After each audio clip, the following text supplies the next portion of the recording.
All right. Good morning, everybody. Welcome. It is January 21st, 2020. This is the regular board meeting for the Truckee Meadows Fire Protection District. At this time, I'm going to call the meeting to order. And Mr. Dean Dow, if you'll lead us in the Pledge of Allegiance, sir.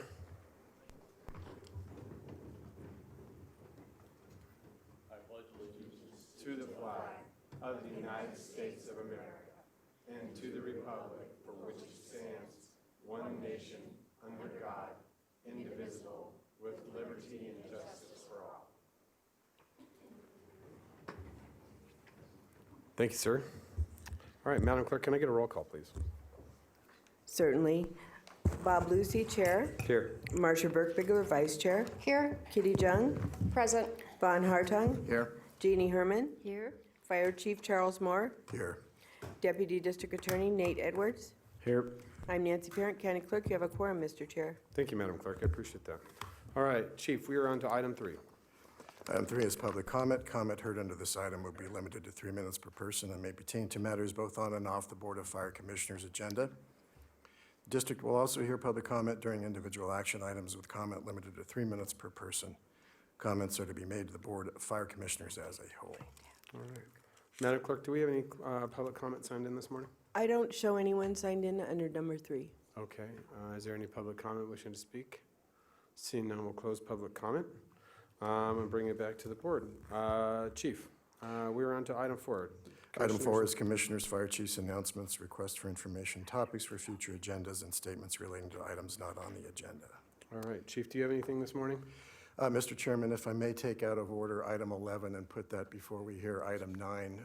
Item 11 is time sensitive and shouldn't take very long for the board to consider. Okay, that's fine. We can do that.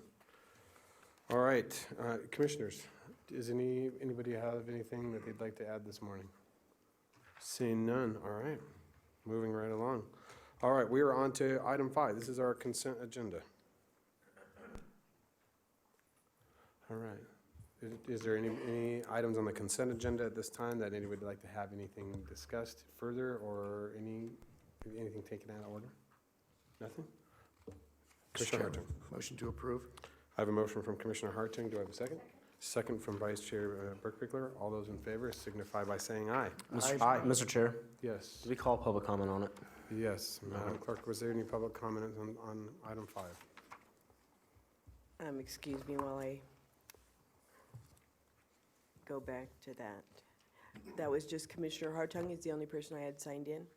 Okay. So I have no public comment? Correct. All right, seeing no public comment, thank you. All right, we are through our consent agenda, and that motion we did actually carry vote on unanimously. that? What's, ma'am? Did we actually vote on that yet? We did, and that Okay. vote carried unanimously. Thank you. There you go. All right. Chief, we are on to item 6. Item 6 is awards, recognition, and introduction of new members of Truckee Meadows Fire Protection District personnel. We've had a number of incidents lately of both civilian and our own personnel. I think it's always very important that we document our success, and I'd like to step down to the podium and introduce some members of the public and our own firefighters and some very, very good news to report. Please do. Thank you, sir.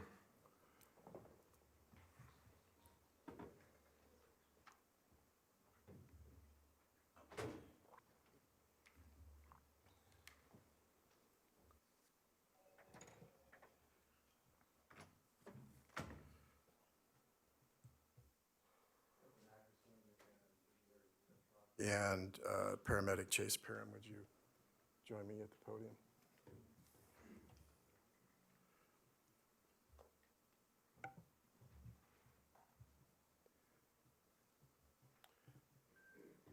Engine 39 is still on their way down, so. Okay, all right. So we have one firefighter who's still en route from Station 39. On the evening of January 27, 2019, Engine 46 at Spanish Springs responded to a medical emergency at the Chevron station on La Posada and Pyramid Highway. The report was for a person who was possibly unconscious behind the wheel of a vehicle. And Washoe County Sheriff Sergeant John Hamilton was the first uniformed person to arrive on the scene and made contact with the male subject and was unable to awaken him. During a pat search for a weapon, Sergeant Hamilton located a concealed firearm in the waistband of the intoxicated subject and removed the pistol and discarded it behind him until he could get the subject handcuffed. Subject became uncooperative and started to pull away from Sergeant Hamilton and his control holds, and he attempted to fight the Washoe County sergeant. Sergeant Hamilton took the subject to the ground where the struggle continued, and Sergeant Hamilton kicked the weapon toward the crew, our crew. The Engine 46 crew kept their eyes on the firearm to prevent it from being used by anyone and jumped in to assist the sergeant and helped to restrain the subject until more Washoe County Sheriff's deputies arrived on the scene to assist. So we'd like to present these gentlemen with the Golden Axe Award, which is the Fire District's award for an employee who's performed a highly unusual act of distinction under adverse conditions in the performance of their duty, performed a credible act in the line of duty, which is commendable in nature, and displays admirable initiative and accomplishment. So, gentlemen, thank you for assisting Washoe County Sheriff's deputies. Captain Ackerson. Engineer Vetrock. Thank you, sir. And this one will be for Chase. Thank you. Congratulations.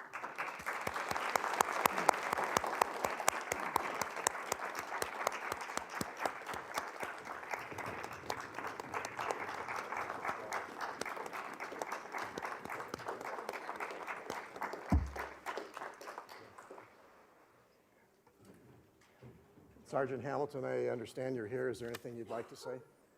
Sorry, sir. Is there anything you'd like to say to the board? Hey, good morning. I'm John Hamilton with the Sheriff's Office. When I look back on this event and I think of all the different ways it could have gone, you know, you have a felon who's high on methamphetamine and heroin, fighting with me in the, you know, up near midnight. It's cold out. The guy's sweating. He's got tattoos all over him and all over his face. It was a pretty, just one of those moments when it was done that you look back and you go, man, that could have ended in so many different ways. You know, it could have ended bad for him, for the firemen, for the public, for me. So I'm just very grateful that those guys were there and they jumped in at the right time, and this thing ended up, everybody went home safely that night and the bad guy went to jail. So thank you again, guys.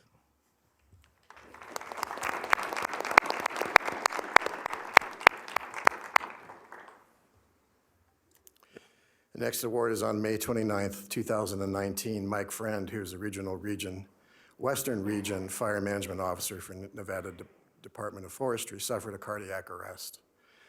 While on duty and at Washoe State Park, NDF Battalion Chief Joe Fording, along with Fire Captain Anthony Segari, Training Coordinator Daniel Rangel, and seasonal firefighters Damon Morelli and Tyler Huff quickly worked together to administer CPR and using an AED to defibrillate him, and contacted dispatch to get an EMS response from both REMSA and Truckee Meadows Fire District engine in Eastlake. Had it not been for the quick action of Chief Fording and his team, Mike Friend's outcome may have not been positive. This Medal of Commendation may be awarded to those who render initial spontaneous and valuable aid or assistance to an incident which the district is responding. And the NDF team clearly displayed these criteria, and we recognize them for their service. They obviously saved Mike Friend's life in that particular incident. And we know that when somebody falls victim to a cardiac arrest, the one thing that is absolutely critical is strong CPR provided by a bystander until ALS responses can arrive and start to administer ALS therapies. So we'd like to recommend these gentlemen for the Medal of Commendation and award that to them and thank them for saving a life. Mike Friend is here, and for his action, he's still waving and smiling, so we're very, very happy for the outcome. So, gentlemen.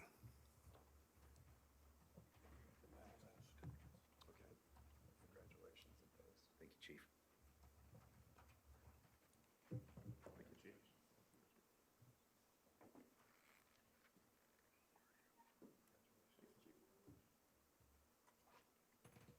Who are we missing? Damon and Huff. Okay.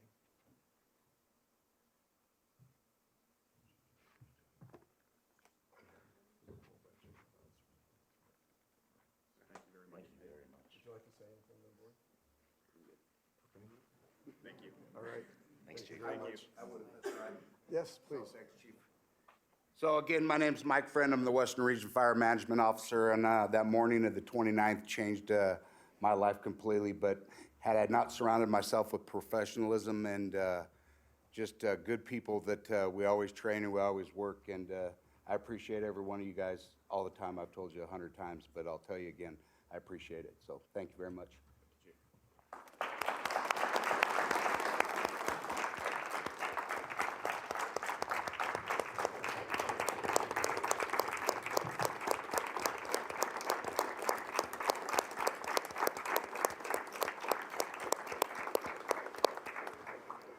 We'd also like to recognize our ALS crew that also assisted Mike Friend that day, and Captain Noe Henry and paramedic Nick Remington, if you'd come down.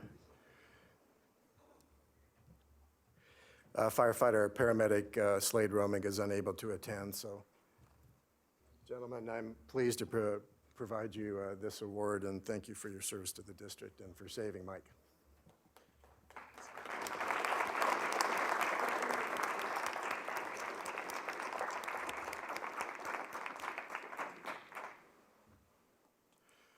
And finally, the staff's recommendation that we honor a gentleman by the name of Mr. Vang, who is a vendor for the district. And during the Jasper fire, he made considerable effort to make sure that the firefighters had everything that they needed. And it wasn't just that particular day, but the crews tell me that Mr. Vang is just the kindest human being on that they meet, and he always makes sure that the firefighters are taken care of, whatever needs they may need. So we wanted to provide him a letter of commendation and just thank him for his kindness to the crews.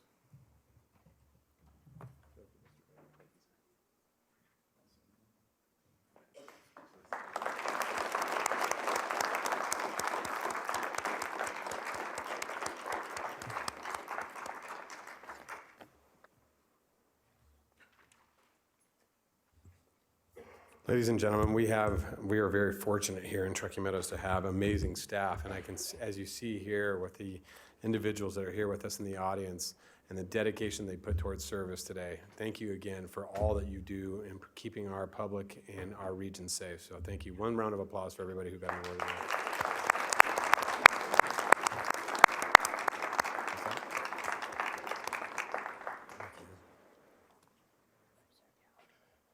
I forgot I wasn't done yet. No. We wanted to announce new employees, Simona Parton, who is our new accountant, and Dale Way, who is our new deputy chief of fire prevention. I'd like you to meet them, so come on up. Simona, welcome. Thank you so much. Dale, welcome to the department. Thank you. All right, welcome everybody, welcome. I just wanted to say thank you for the opportunity, and I look forward to growing and learning with the district. Dale? Also, thank you for the opportunity, and look forward to helping Washoe County and Truckee Meadows grow. Great, thank you. Chief, I think it's important that probably we grab a picture with everybody if we could do that for all those people who got the awards this morning. If we could do that down here in the alcove, that'd be great. Absolutely. And last, I'd like to invite Derek Reed, who has done a phenomenal job in our peer support program, where we're reaching out to employees who may be struggling with personal or family issues. Derek has recommended that we establish district chaplains, which he has done, and I can't think of anybody better to introduce our new department chaplains than Derek. So Derek, if you wouldn't mind. Good morning, Derek Reed, Fire Captain, Truckee Meadows Fire, for the record. Part of the mental health and wellness component of what we do, there is a spiritual component that's extremely important. And that's why that was one level within our mental health and wellness program was the chaplains. So I would like to introduce Misty Reed and Julie. This is Julie Vakarovich and Steve Vakarovich. And these are our three new chaplains. They've made, actually, I'm not going to steal. Would you like to talk about what you've been doing in the last couple weeks? This is Steve Vakarovich. Honorable Board and Chief Moore, first I'd just like to thank you for the opportunity to serve. We have had the chance to get around to all the fire stations and all 3 shifts, and I got to tell you, this is a very big fire district, and it was impressed with some really nice fire stations and excellent apparatus and equipment. But most of all, I was impressed with the members. We were really welcomed by every crew and had the opportunity to meet and start to establish some relationships. And so I just want to thank you. You do provide the apparatus, the equipment, the facilities, but really your most important and valuable resource that you have as a district is your members. And I want to thank you for taking care of your members and for the leadership of this board and this chief to really put the emphasis on peer support and hiring Steve Nicholas as a clinical psychologist and supporting it with the chaplains. You are really leaders in this region, so thank you very much for the opportunity to serve. That's huge. Thank you. Welcome aboard, everybody.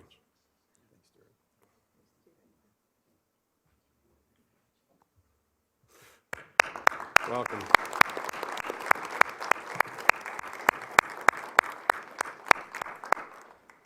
Well, I got to say, that's a way to start off a new decade. So before we do that, Chief, before you go back up, so let's take a picture with everybody. If we could get everybody to come on down. Mr. Mayberry, if you'll organize the whole situation for us. Yeah,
Bigler's hiding. You're the shortest. Can you get everybody? If you, where are you going?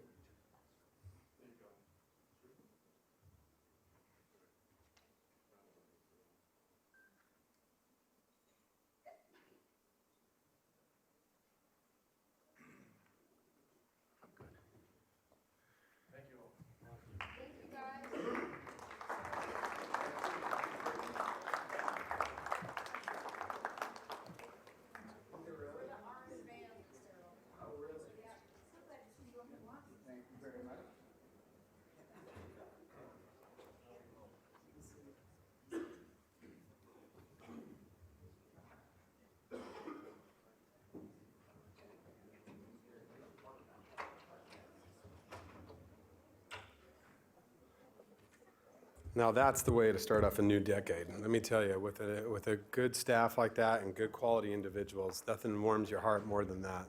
So hopefully, looking forward into this next decade, we'll see some great things out of Truckee Meadows Fire Protection District. So, all right.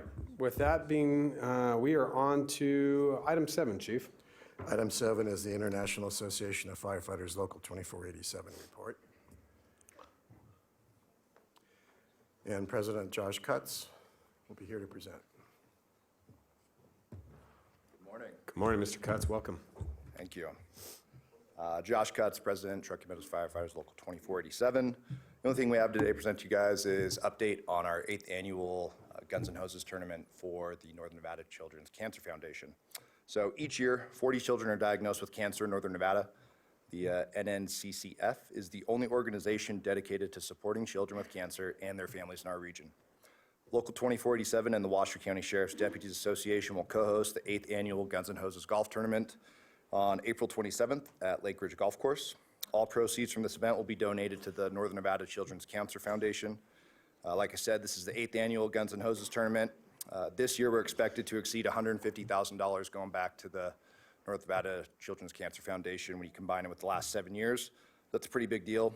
We're very proud to give back to our community with this event and look forward to further events in the future.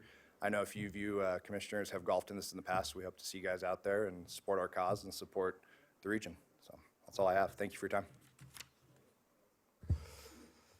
Yeah, I gotta say, I mean, one other thing I want to add too is that the tournament, the annual Guns N' Hoses tournament between the Truckee Meadows Fire Protection District and the Washoe County Sheriff's Office is the largest donator to the Children's Cancer Society or Foundation here locally. They are the largest provider of dollars, hands down, by anybody. So I want to give that's a huge, huge thing for the children here of Northern Nevada because of that event. So thank you for all the time you guys put into that. All right, Chief, we're on to item 8, Fire Chief's report, please. Thank you, Mr. Chairman. Item 8, the Fire Chief's report. Item 8.1, open burning update. Currently have about 585 approved burning permits, and only about, I'd say 55 were rejected. They'd be rejected for the reason that they may be in the city of Reno or city of Sparks where burning is not allowed, or they may be in the hydrographic basin where they don't have a large enough piece of property to be able to burn. So we didn't get off to a great start in January because it was so awfully windy in the first 7 days. So what we'd like to do in February is open it up for 9 days. That will give the public a full 2 weekends in those 9 days to be able to burn. On item 2, workers' comp actuary audit, we'd like to thank the city of Reno for working with us on that audit and resolving the issue that we had with respect to when claims would actually be paid, especially when I mentioned Cindy Vance, our chief fiscal officer, whose work saved the district some $400,000, which is, I think, a phenomenal effort. And then finally, Keep Truckee Meadows' beautiful tree recycling program. We're absolutely honored to assist Truckee Meadows. I think we recycled just a little bit short of 1,500 trees this year, about the same as we did the previous year, and help Truckee Meadows, keep Truckee Meadows beautiful, help them with their donation collection, and keep that organization going strong. So we're pleased to be a partner with them. Item B is the dashboard report.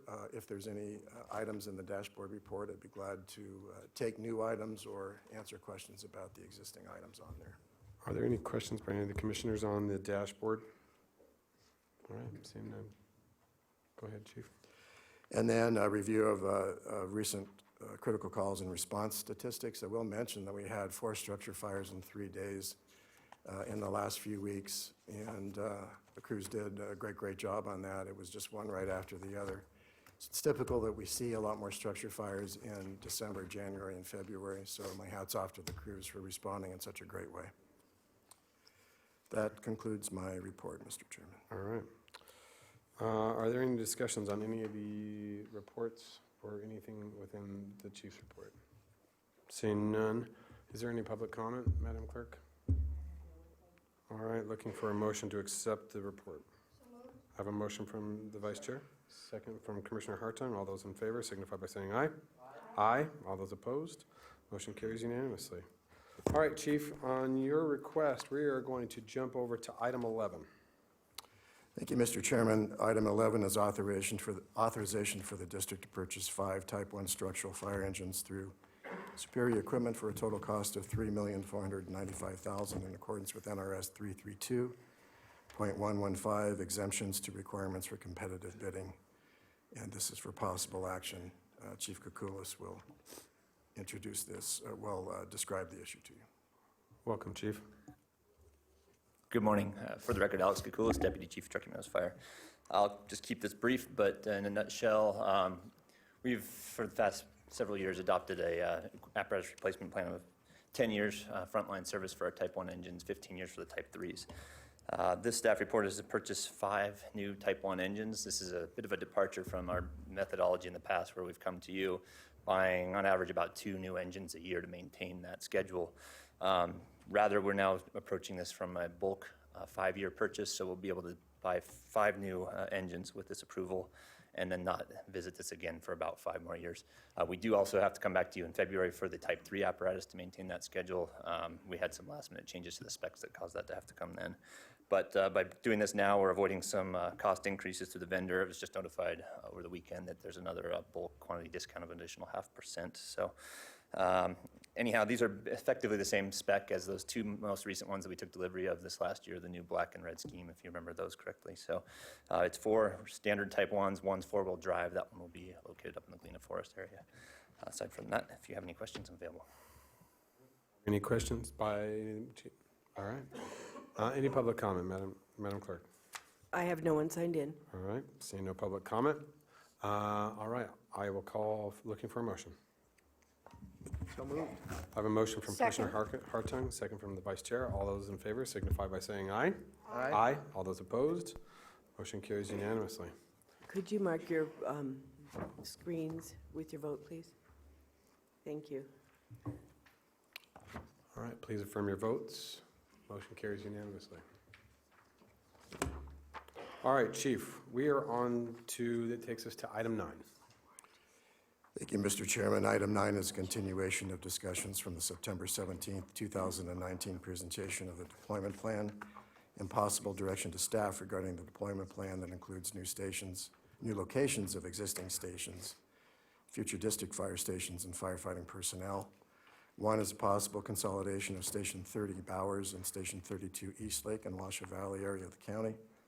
2 is options for redeployment of firefighting personnel. 3 is a cost analysis of deployment options and timeline. 4 is review of ad valorem revenues. Item 5 is review of REMSA response zones, and 6 is review of wildfire risk. And lastly, a mutual and automatic aid improvements with Carson City. So the clerk will hand out just one sheet for you and go through a PowerPoint, which should not take longer than 10 minutes. So my purpose of coming back is to answer some commissioner questions. I know Commissioner Burke-Bigler had some questions about the financial implications. Commissioner Jung had some questions about wildfire risk and where we would put stations optimally. So my goal is to go back and follow up on the questions that you had, give you as much fact-based information and data-driven information, and ask the board to decide. So we'll get started. Obviously, the board provided direction to staff to how we would deal with this imbalance of resources that we have and the disparate numbers of calls that we have. 75% of our calls occur in the north, 25% occur in the south. We have 5 stations in the north and 6 stations in the south. So the idea really is to how do we rebalance those resources so that we can deal with the high volume of calls that we have in the north. Next slide, please. So I wanted to go through a little bit of a timeline and start with where I see us. What is the district going to look like in 5 or 6 years? I think that's an important component of this. In 2028, we believe that RTC, and I've heard that they have plans to develop a connector between Spanish Springs and Lemon Valley, let alone that Lemon Valley seems to have a high timeline for response, high response times. If we were to position a fire station at Lemon Valley, and with this connector road, then we have the benefit of that Lemon Valley station being able to respond into Spanish Springs a lot faster than we can right now in our current location of Stead. In 2025, my best guess is on growth is that Lifestyle Homes has some development plan for Silver Lake. Lemon Valley, of course, I have seen some projects on the books for Lemon Valley. Whether or not those go forward or not, we'll certainly know within about a year or so. But if they do go forward, then our only station to protect those 2 communities is currently in Stead. And as you know, Stead is completely surrounded by the city of Reno. So we either have to go west up to Silver Lake or we have to go east up towards Lemon Valley. And that's why those communities have such a high elongated response times, sometimes on the order of 15 to 20 minutes, which is really outside of the standards of cover. That is the document that the board adopted in 2011. So briefly on the standards of cover, it is really the document that tells and gives the fire chief some guidance on where we should base our fire stations. It looks at population, it looks at land use, and it looks at response times. And when we see gaps in that standards of cover, we know that that's a gap that we need to fill somehow. Alternatively, it also showed us where we may have an abundance of resources, and so the idea in this deployment plan is to shift resources to where they're needed, to where there may be an overabundance. There's three things that I think are salient points. Most of the growth will occur in the north areas of the district. We hired EK consultants to do a growth projection for us, and clearly that draft report is included in your staff report. Clearly, the growth is going to happen in the north and not so much in the south. So we're already at a 75%, 25% delta between calls. When that growth continues over the next few years, that's certainly just going to get worse. So the challenge for your staff is how are we going to deal with it today and also going forward when it's going to get even a bigger number of calls in the north. Citizens in the Silver Lake and Lemon Valley experienced long response times. That was validated by the study that we did in the original deployment plan. We used Washoe County GIS and Heather Kerwin from the Washoe County Health as our statistician to verify that, so that is a fact. And it's also a fact that with career stations at Silver Lake and Lemon Valley, the standards of cover compliance will increase to 92.7, and right now it's at about 87% compliance. What that suggests is that if we do this plan, then we even out the response time and the service to the majority of citizens such that the response times are consistent with the standard of cover to at least 90% of the time. So that really evens out, our response times to the entire community. The challenge for us is making sure that all of our citizens are served in as equal a way as possible. Next slide, please. So this is how we're currently deployed at Washoe Valley. Bowers on the left, Station 30. Bowers was built in 1950. It's in, kindest thing I could say is it's in poor condition. Eastlake Fire Station 32 on Eastlake Boulevard is a modular building, and it's starting to show its age. But here's the deployment that we have. We have 3 shifts, and each shift has 3 firefighters. So we have a total deployment of 18 firefighters to cover Washoe Valley. So it's important to know that the cost to staff each station is $1.8 million. That includes the cost of salaries, of benefits, of overtime, covering vacations.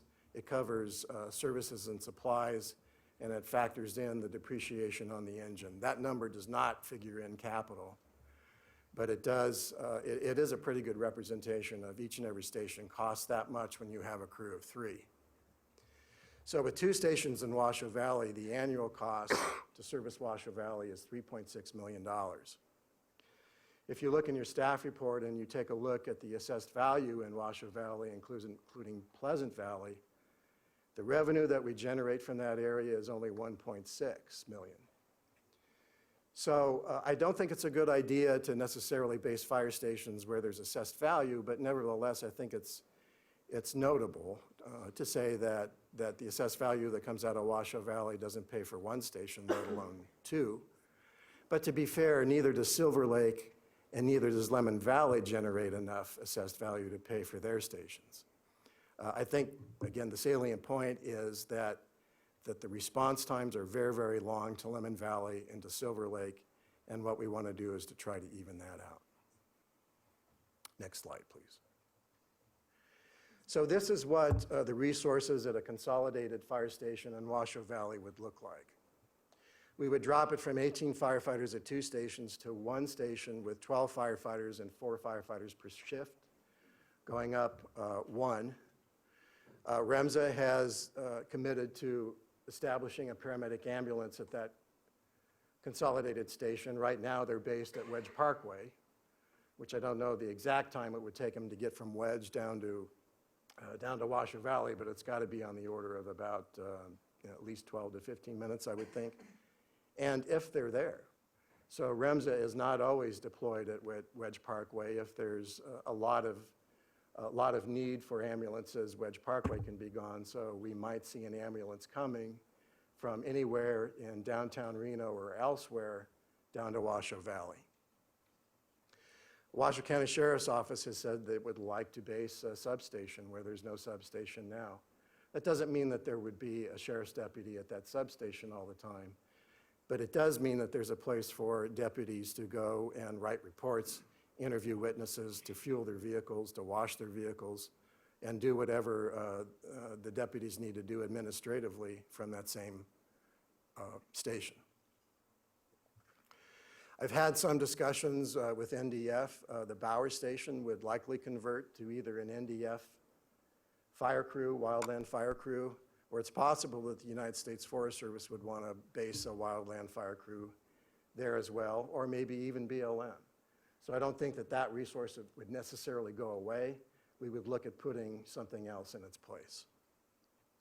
And finally, the East Lake Fire Station, we would either convert to a fuels crew. The board may recall that we're busy working on establishing a fuels division within our department. It's a perfect place to locate one of them in the south. Or it can be an expanded volunteer station for us as we continue to look at volunteers. And so it would have some purpose. So yes, we would be eliminating one station and consolidating to one, but we are putting a lot of resources back in Washoe Valley, and this paints the picture of what it would look like. Excuse me. So here, I think, is what's really, really important. If we consolidate stations, we would have an excess of 6 firefighters. If we went from 18 to 12, we've got 6 that we can redeploy somewhere else. So in that time frame between when we occupy the consolidated station and when it's necessary to staff Silver Lake and Lemon Valley, probably about 3, 4, 5 years, I don't know, but that's my best guess. 2 of those firefighters could go to Sun Valley or Spanish Springs and operate a squad. So both of those stations would have 5 firefighters at one location or the other. I see them going back and forth between those 2 stations, but that's a 0 cost to the district to be able to do that. That would not cost any money. Then if we were to eventually staff Lemon Valley, the crew instead, we would move to Silver Lake for the reason that Stead is completely surrounded by City of Reno and we're nowhere near any of our constituents. Growth is going to happen in Silver Lake. We would move Stead to Silver Lake. Then we would need to staff Lemon Valley. So the 2-person crew could then go to Lemon Valley and we would only need to hire 3 additional firefighters.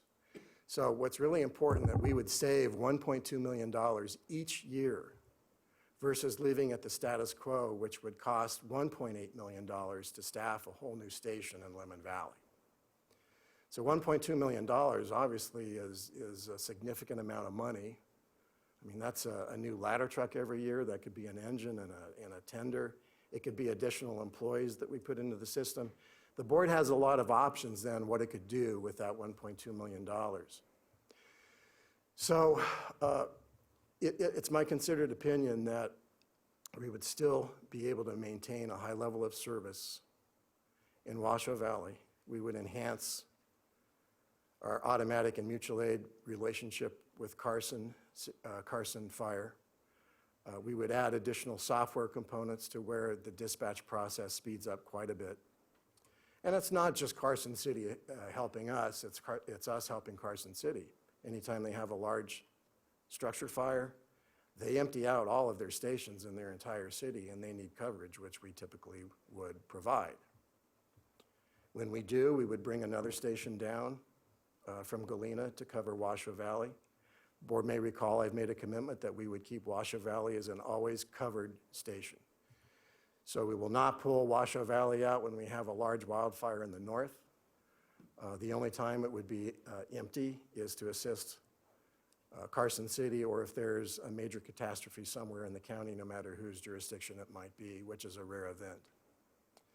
So that's really how it looks. That's the finances, that's the assessed value. The wildfire risk really it's high both in Silver Lake and Lemon Valley and in Washoe Valley. So we've seen many, many more wildland fires on an aggregate total in the north than we do in the south. You know, I would mention that the Little Valley fire, of course, which I think is on the minds of a lot of people, you know, there's just no firefighting equipment, there's no tactic, there's nothing that your fire department can do, let alone any other fire department can do when fire is pushed by 80-mile-an-hour winds. That's evidenced by the Collin Ranch fire, the Washoe Drive fire, Washoe Valley, Santa Rosa fire, the Paradise fire, and what you see in the nation of Australia.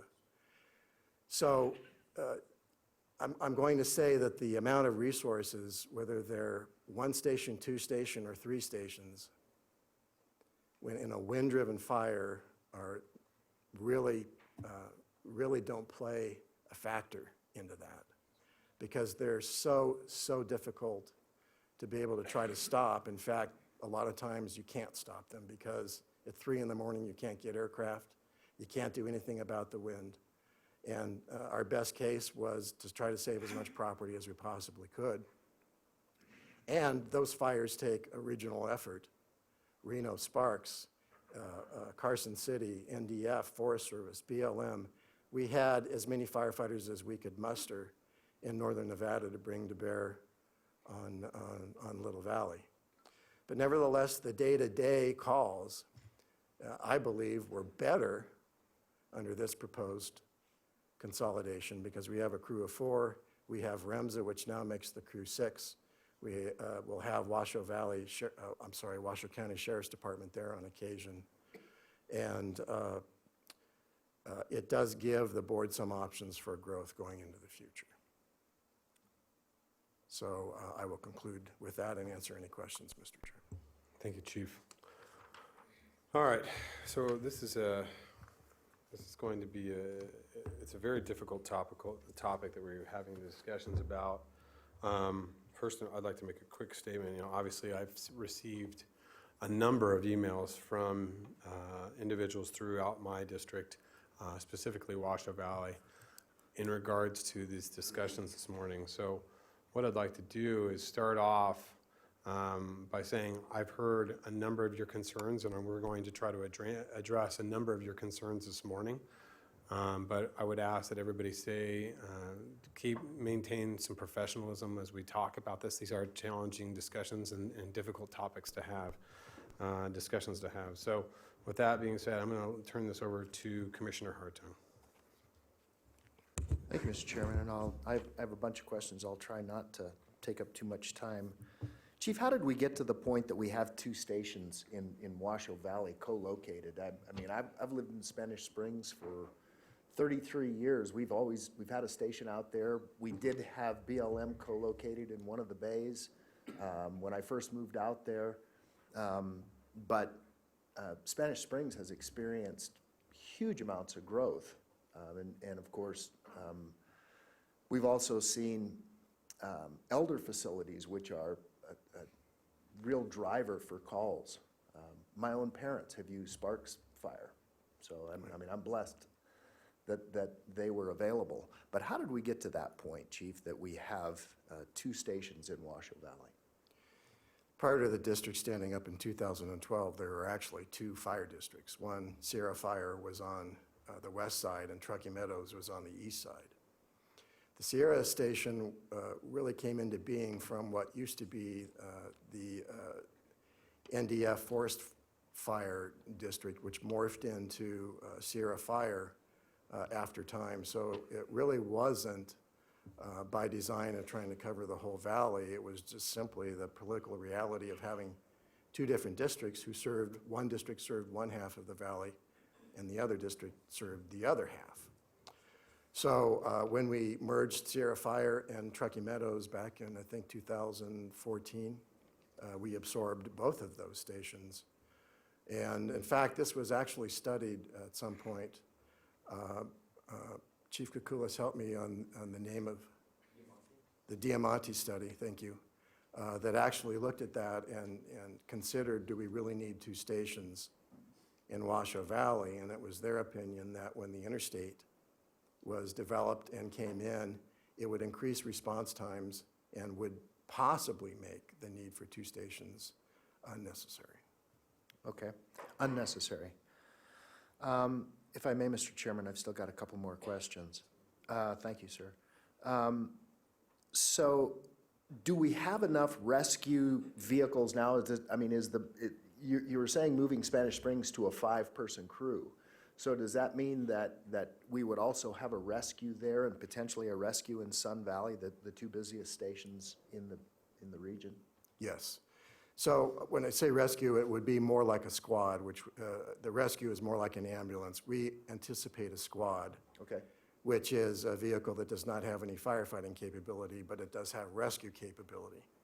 It's staffed with 2, and it's highly mobile. It's a lot faster than our big fire engines and can respond to wherever we need and supplement not only for structure fires, but also handle EMS calls that are a minor acuity rather than sending a big engine out that costs $700,000 and $5 a mile to operate.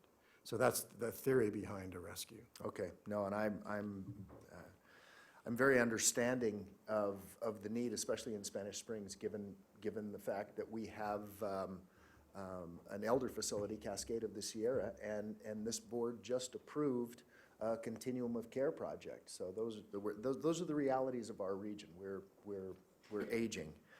One more question, if I may, Mr. Chairman. How will the Galena Station, Chief, play into the Washoe Valley response?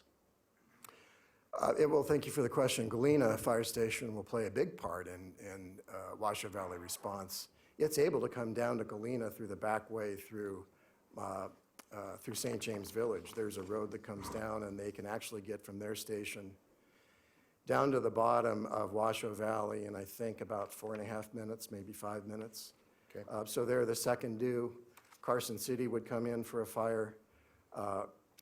We would see the station, Foothill Station at Station 33 come in, and their response time would be on the order of 10 to 12 minutes. So we can assemble a effective firefighting force fairly rapidly, even with the consolidated station. So we would get 4 engines there pretty quick, which, believe it or not, Washoe Valley has always enjoyed the fact that we can develop an effective firefighting force faster. Right now, today, we can develop an effective firefighting force faster in Washoe Valley than we can anywhere else in our district. And that means assembling 4 engines and a full crew to combat a structure fire. This plan diminishes that very, very little. And we would still be able to get 4 engines within Washoe Valley in a very short order, short amount of time. And if I may, Mr. Chairman, one last. How would we accommodate the REMSA crews, Chief? That would need to be talked about. I would anticipate that REMSA would be part of our crew complement. We would love to have REMSA's crew interact with our crews in the day room and in the kitchen. That's something I would need to talk to Dean Dow about, but I would see that they would have their own truck bay, perhaps their own fuel station, and whatever else that they would need. We haven't gotten down the point where we're developing an architectural program, but I would love to see that the REMSA crews interface with our crews, and we increase the camaraderie that we've started to develop over the last few years, and really interface those 2 crews in a big way, so they would be under the same roof. Thank you, Mr. Chairman. Thank you. Thank you. Commissioner Hartung. Commissioner Herman, I have you signed in next. Thank you, Chair. I just, you've really studied this thoroughly and thoughtfully, and you've given us a lot to digest. Thank you. Because we asked for solutions for North Valleys and making it fairer, and it appears that you've come out with some solutions. So I don't have any questions at this time. Thank you. Thank you. If I may, Mr. Chairman, again, I think it's very, very important for the board to consider what we're going to do for Silver Lake and Lemon Valley This isn't about taking away a resource. It's about evening the service level for all of your constituents. And I think this is as fair and cost-neutral way as your staff could try to figure out on how to do this. Alternatively, you're going to have to wait for another $3.64 million just for the staffing cost in the future to be able to do this, let alone the capital cost, which, and by the way, I'd like to mention that Silver Lake has been offered as a capital contribution from the developer. The I-80 station is going to be contributed by Apple. And so the only station that you're really having to look at improving would be Lemon Valley, which it already exists, so we're looking at an addition. So there's not millions of dollars of capital to do the improvements in the north, and arguably Bowers Station needs to be replaced now. So whether you replace Bowers or you replace it with a consolidated station is going to be about the same amount of money. All right, Chief, I have a couple questions for you. Now, when we look at the numbers that consistently come back and forth to us every month from you in regards to the report provided in your chief's report, and we see that imbalance anywhere from, and it fluctuates from 70 to 30%, 70% of the calls in the north to 30% in the south to almost sometimes 80% in the north to 20% in the south. How often do we see one of the stations, whether it's Bowers or Eastlake, whether it's 32 or 30, pull out of the actual district or the region of Washoe Valley and move north to backfill the other parts of the northern battalion? When we have a fire in the north, fires are typically extended operational periods. It's not like an EMS call, you treat the patient, they're loaded on the ambulance, and the call concludes in about 20 minutes.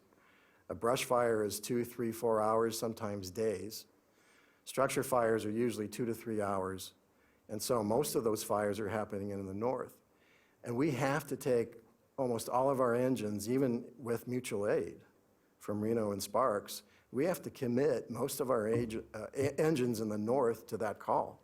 And that leaves us exposed for another call. So almost every single fire that's confirmed working structure fire or an active wildland fire, we're having to bring Bowers up to the north to provide some coverage to the north area in the event that there's a simultaneous call. That happens a lot. So a lot. Give me a reference and a number. 50% of the time, 30? Can you? Well, I guess you could count the number of wildland fires and structure fires, and that's the frequency in a year. So in a year, we have some 60 structure fires. I'd say maybe 80% of those are in the north, if not more. Wildland fires are probably at least 95% in the north. And we would have maybe 150, I'd say 200, best guess, without looking at the data. Okay.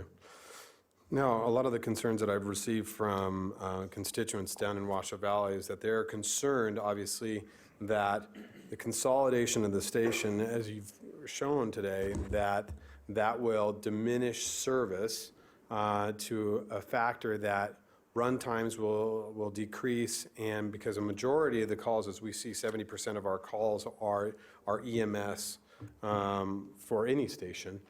When you say that consolidation, will those run times be so dramatically changed in Washoe Valley that they will have a dramatic effect on life-saving ability? I understand that's an emotional issue. When somebody's having chest pain or they're having a stroke, you want the care there as quickly as you can get it there. We as firefighters see the worst that can happen to human beings. And over the course of our career, we've seen terrible things happen, not only in trauma, but acute illnesses, and we deal with life and death every day, and we're sensitive to that. Yes, minutes count. But as witnessed by Mike Friend's episode, that, like, say in the worst case, a cardiac arrest, In order for us to have the best possible outcome, we have to have strong bystander CPR and a response from the fire department. In pure numbers, there are some areas under the consolidated plan that would see increased response times, and conversely, there would be areas of that consolidated area that would see improved response times. Would the number of calls actually be large? The answer is no, because we have so few calls in Washoe Valley. Most of our calls from Bowers, 50% of the calls from Bowers are on the interstate. And so in the proposed location for the consolidated station in Bowers, there is almost zero difference from the time it takes to get on the interstate. They're equidistant. So there's going to be no degradation of response time to people who are injured in a car crash. Sometimes with a heart attack, you'll have a manifestation of something, whether it's shoulder pain or chest pain or some other manifestation. There's two types of heart emergencies, one where you're talking and one when you're not. And so when you're not, you're in cardiac arrest. You have to have strong bystander CPR. That's it. I don't care where we're positioned. I don't mean to be totally discompassionate about that, but that is just really the reality. When you're having symptoms, we can get there, in my opinion, in a reasonable amount of time to assess and diagnose and get them transported. Especially getting them to the hospital where we would have a REMSA ambulance base there. The transports are going to occur a lot faster. That's a huge increase in the level of service to Washoe Valley. The fact that we can get a transport ambulance there and get them on the way, whether it's to Carson Valley or whether it's to Renown, is a huge increase in the service level for Washoe Valley. Okay. A couple more further questions too. And you talked, one of the things we talk about, we have in addition to the two career stations in Washoe Valley, we do have two volunteer stations, both one on Bellevue Road and the other on Lakeshore. Are there potential options or potential abilities to utilize those stations and those volunteers as it pertains to firefighting? And now I know those volunteers I know they train in EMS and they can help in EMS, and those individuals are very vital to their community. But when we talk about the ability to fight fire, will those stations still be utilized, or can we figure out ways to utilize those stations to help support a consolidated station? The answer is yes, and they do play a large role in wildland fire particularly. Again, it's a challenge to keep everybody trained to the level of structural firefighting.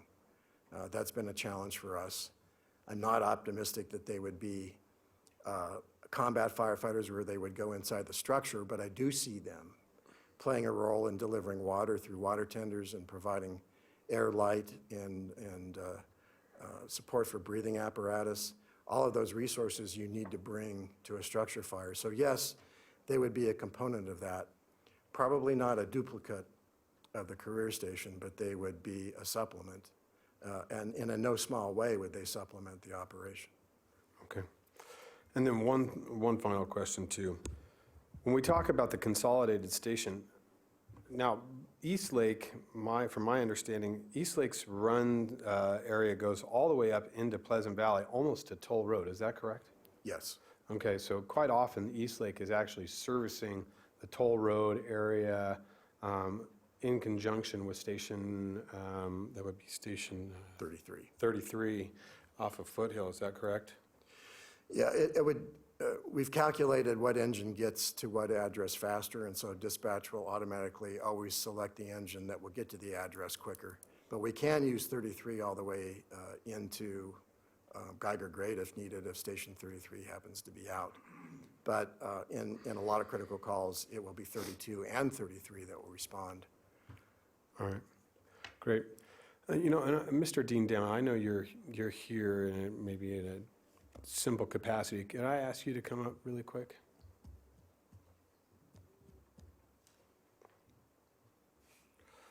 part of the discussion today, we're talking about, obviously life-saving and REMS response zones in the Washoe Valley. And the chief has alluded to your organization's commitment towards continued response to the Washoe Valley area. Would a consolidated station and a potential partnership with REMSA, would that increase or help with your ability to service that part of the area? Commissioner, in our analysis and our studies from our leadership group, it definitely enhances the abilities in the future. As been noted, we do have a 24-hour post at Wedge Parkway and Mount Rose currently. So taking those assets and moving them further south obviously would be a benefit. We also, when we do that or would do that, the area of Wedge Parkway and Mount Rose would still be covered because that would be covered under the system status management, sort of our fluid system that we currently use. We recognized approximately 3.5 years ago, we started doing a strategic plan for 2-year chunks of time moving forward. And in that plan, we've set out already 3 24-hour stations within the system. So we have Red Rock, Spanish Springs, and Wedge and Mount Rose.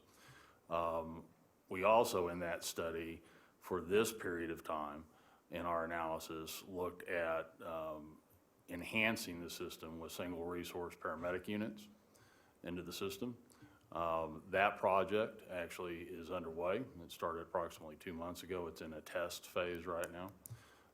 And then we also are emphasizing and focusing on our EMD process, emergency medical dispatching process, and utilizing our medically trained communication specialists and our nurses that are staff the 24-hour nurse helpline to help prioritize, if you will, the patient call into the 911 to further understand the priority, whether it's priority 1, priority 2, priority 3. If it's lower acuity calls, we're actually asking those patients if they want to be connected to the nurse. And then the nurse works through a international triage process and helps guide that patient either into a physician, into an urgent care, some other methodology, as opposed to just going to the emergency room. Okay, great. And then conversations that you and I have had as well, one of the discussions we've had before is air service, airlift, care flight. If a pad, would it be beneficial for you in transport for those critical cases that a helicopter pad be available at a station such as a consolidated station? What we've discussed is yes, there would be a definite, I think, enhancement to care flight to have a pad available at that location. There are times that when that system gets busy, we have multiple aircraft in the air and on calls. We do essentially the same thing we do with the ground ambulances. We start moving assets around and trying to cover the area better. So having the ability to have a helipad or a helistop at that location would enhance care flight. We could, as we move those assets around, being able to utilize that as a base temporarily definitely would be an asset to the care flight and to the region. Great. All right. Thank you, Mr. Dow. I appreciate it. Any questions from any of the commissioners? All right. Seeing none, at this time, Chief, do you have something to add you'd like to add? I think it's, what I would add, Commissioner, is that the decision you make really sets the groundwork for how we'll be able to respond to the district incidents going forward. So this isn't so much as just simply closing a station, consolidating a station. It really is an issue of how we're going to deal with our services 5 years, 7 years, 10 years from now. And it's my opinion that this sets us up to be positioned in the right places to solve an inequity of the dispatch, to provide Lemon Valley and Silver Lake with better response times. It does a lot of things, a lot of positive things, And I would ask the board to just at least to consider that in your deliberations. Great, thank you. All right, I'm going to do what I'm new now is move into public comment. So Madam Clerk, if we could call public comment, please. Certainly. We have 11 people signed in at this point, so I'll call 2 names at once. If the first name can go ahead and step up to the podium, and the second name kind of queue up here in the first row so we can keep things moving. First up is Mr. Charlie Cockerill, followed by Ms. Darcy Fletcher.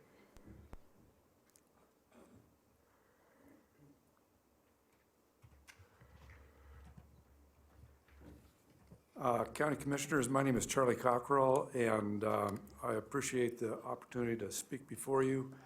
I want to put a face on Southern Washoe Valley.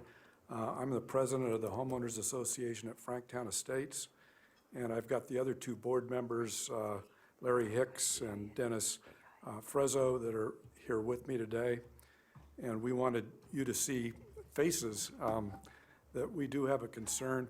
We really appreciate Chief Moore coming out to our Homeowners Association back on the 10th or 11th of November. He gave a very good introduction to what's going on. We appreciate that there's limited budget.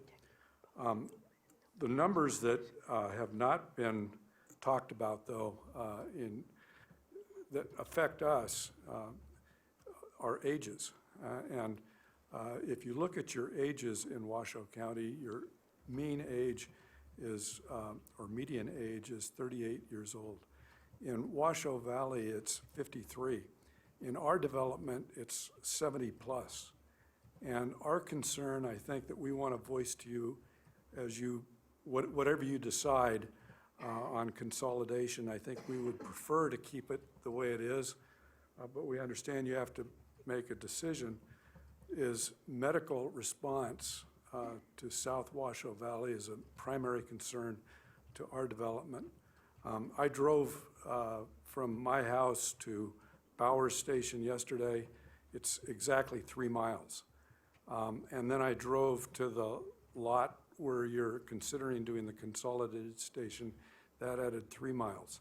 So for our development, I want you to understand that you're doubling the mileage. I live in the center of Franktown Estates. To give you a perspective, we've got 107 lots. We were built out to 60 residences right now, and we've got 6 in the construction phase or to be built. So we're a fairly significant pocket within South Washoe Valley. So we would ask your consideration for if you can enhance our medical service. I think all of us in Franktown Estates would really commend the chief on his response during the Little Valley fire. Most of our houses had fire engines protecting them. So our concern is really medical service. We lost the owner of our golf club to a heart event about 6 years ago.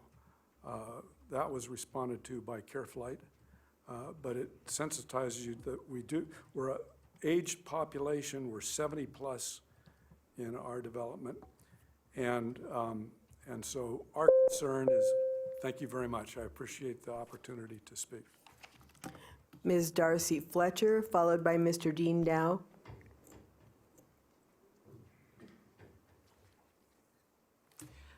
Hi there, my name is Darcy Fletcher and I live on Brenda Way on the East Lake side of Washoe Valley. Been there about 3 years, and a couple of things come to mind with this issue. When we moved out there, we were familiar with the 2 stations, and that's one of the things that drew us to that location that we live at. I'm not sure what kind of medical calls or what kind of calls you get in the north. That is kind of why you're wanting to move personnel out there. So I don't know if I'm able to ask that question right now and get it answered, or if I have to find that out in a different way. My husband's and my concern, one of them is, it sounds like we're going to be paying higher taxes as time goes on and getting less services. We don't mind paying more to keep our services or to to grow our services, but to pay more and get less, that really kind of rubs us the wrong way. And it sounds like we're kind of with unincorporated Washoe Valley or Washoe County, we're kind of like a patchwork system. And I know this takes on a lot more than I'm familiar with, but I don't understand why we can't have a better fire district all in one. I know there's City of Reno, City of Sparks, Washoe County. It seems like a big disservice to all of us that you can't cross a line and go serve someone else's district when it's a matter of life and death. To me, that just sounds ridiculous, and I know there's a lot going on in politics and civics that I'm unfamiliar with, but that just seems like a big problem where, I know you said, Fire Chief, in November at one of our meetings, that there's a line drawn in the sand that can't be crossed over when it comes to services, whether it's county or city. And that, I think, is one of my husband's and I, our biggest problems with the way things are run. But again, that's a bigger thing than we can all solve it at this point. But I just wanted to make those points kind of clear as mud right now, but I appreciate being able to talk here. And Commissioner Lucy, I hope that you really do look at our situation down in the south as very important. It sounds like this has already been, to me, what's been talked about today, it's already a done deal. That's how I feel. But I hope that we still have a voice in our valley, and I thank you. Thank you, Ms. Fletcher. Mr. Dean Dow, followed by Mr. Russell Wolstenhume. Dean Dow for the record. In public comment, I just want to support the effort of the county and of the fire district to work with RMSA and CareFlight. This has been a collaborative effort over the last 3 or 4 years in improvement in not only communication, but how we operate day to day. And as you know, many of the staff of the Truckee Meadows Fire Department have come from RMSA, either and work part-time for RMSA. Many have come through our paramedic program. So the ability, I think, of both organizations to collectively work together and look at the future and look what is best in the future and for the communities we serve is outstanding. And you have my support and my organization's support in all of this as we move forward. Great. Thank you, Mr. Dow. Mr. Russell Wolstenhume, and please correct the pronunciation of your name, followed by Mr. Ron Jan. Good morning, Chairman Lucy and the Commission. I appreciate the opportunity this morning. Excellent pronunciation, by the way. My name is Russell Wolstenhume. I'm a resident of Washoe Valley along Old 395. A couple of points. First off, I thank you for the opportunity to be here this morning. I have 3 small children, ages 9, 11, and 13 that I would have liked to have brought with me today, but they were all in school, and I didn't want to take them out of that. But the medical response time isn't important to just the elderly individuals that live in the valley, but for those of us with families as well.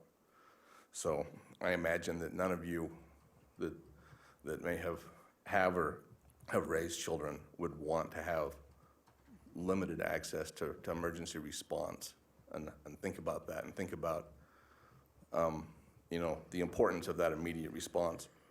The chief this morning honored some fine individuals for their response, and he spoke repeatedly and pointed out the importance of quick and immediate action and how that saved an individual's life. I was also wanted to point out that the potential future use of the existing buildings for wildland firefighters, they do not respond to medical emergencies. They don't respond to house fires. They respond to wildland fires. And that, as well as the use of REMSA right now, is speculatory. And I don't want to hang our hat on speculation on what might occur, but it's not going to be an increase of service for structure fires, which is a great concern for many of us, especially in the absence of hydrants down in that area. We've been told that response time is critical. If they can get to your house with one room burning, they can typically save your house. If it's spread to multiple rooms, there is no hope of saving your home, and their job becomes saving your neighbors' houses from the fire spreading. So, and finally, with the growth in the valley that the chief spoke about, and not in the valley, and the county, this has been going on for a long time. We don't see a stop to it. With that growth, there's a growth in county assessments, the money that's coming in. You should be growing the system rather than shuffling it, in my opinion. So I wish that you would consider that as the growth continues. Absolutely, the North Valleys need some more service. Build them some new service. Don't take away from other areas just to meet the current needs. Grow with the growth. Thank you. Thank you, sir. Mr. Ron Jan, followed by Mr. William Naylor.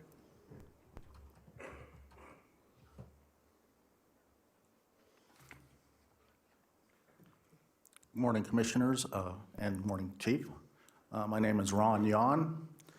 I'm a Nevada native. I was born in Reno. I just completed building my new home in Washoe Valley about a month ago, and thank you, Chief, for helping me get that done. It was quite a process.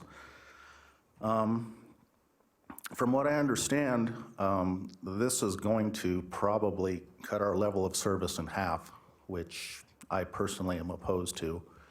I worked a full career for Truckee Meadows Fire Protection District and the City of Reno. I'm retired from those departments.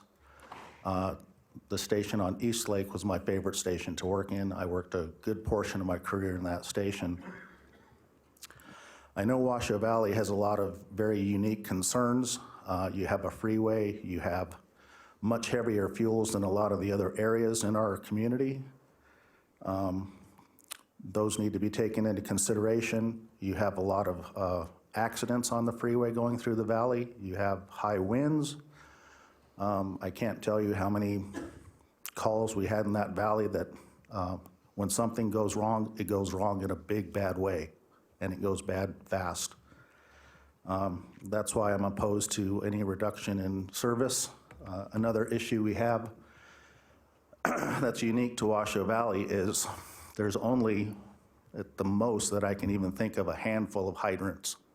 Everybody's on wells. Water supply is a big issue in Washoe Valley. It was a big issue when I was building my home. There was restrictions put on my home that cost me a lot of extra money at the time. If you are reducing 2 stations in Washoe Valley, right now you have 2 water tenders. You're gonna be reducing that down to 1. You have a fire, you're gonna go through that water probably in about 15 to 18 minutes, and then you're waiting for water to come from someplace else. To me, that's not really acceptable. And when we're talking about response times, another issue there is these are best case scenarios for response times. You throw in some snow or inclement weather conditions, those response times go out the window. So I'd be opposed to any changes we have right now. In fact, I think we should be doing our best part to improve the 2 stations that we have instead of reducing them down to 1. And I understand fully that we have a lot of growth in the North Valleys, but the North Valley should be providing for that growth tax-wise. If you're gonna have growth, you need to build new stations, not take them away from someplace else. So again, I'd just like to say that I'm opposed to any decrease in our services. Thank you very much. Thank you, sir. Mr. William Naylor, followed by Ms. Karen Critter.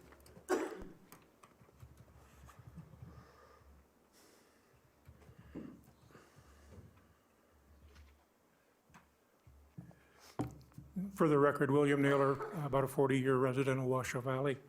And I saw the presentation this morning where we had a firsthand, real-time experience of an individual who needed help as quickly as possible. And like the chief pointed out, it's really nice to have somebody there that can give CPR, and that probably is going to make a difference in some cases. But 3 minutes, it would have taken 3 minutes longer to get to that individual if he were just a resident or a visitor to the park down there. Obviously, in a situation like that, that's not acceptable. Also, I was kind of interested, the commission had asked for figures on what it would cost to upgrade the stations. As yet, I have not seen anything at all that shows what it would cost to upgrade East Lake and Bowers Mansion. So I'm a little disappointed that we seem to be proceeding without all the information. I was also kind of curious that the chief said that they might take Bowers, which is unacceptable for Truckee Meadows, and give it to the state or the federal government. I guess those people can live with mouse poop. But that's kind of curious that if it's in that bad a shape, why would we consider NDF or BLM or Forest Service? I'm kind of shooting from the hip here, so sorry I'm not as organized as normal. The other thing, you know, as far as the upgrades to those stations, the citizens, the West Washoe Association citizens had requested a tour of the fire stations to see the actual condition of the stations. They were denied that opportunity. I don't think that's right. I think that the public should be able to look at public facilities so that they can get an idea of what the situation really is. Again, got about a minute left. The last speaker spoke on the conditions down in Washoe Valley. Since I've lived down there, we have had 3 major wildland fires go within a quarter mile of my house. Thank God we had quick response, because those people were on the hill next to my house directing that fire away in the other direction. We've had a major wildland fire down there every single year. And we've had a lot of smaller ones too. You just put out one last week, I believe, down there. So wildland fires are a big issue, despite the fact that you would say that the majority of them are up north. I think the people who live down there get kind of scared quite a bit by those things going next to their house every couple of years. So thank you very much. Thank you. Ms. Karen, excuse me, Ms. Karen Critter, followed by Mr. Gary Hauk.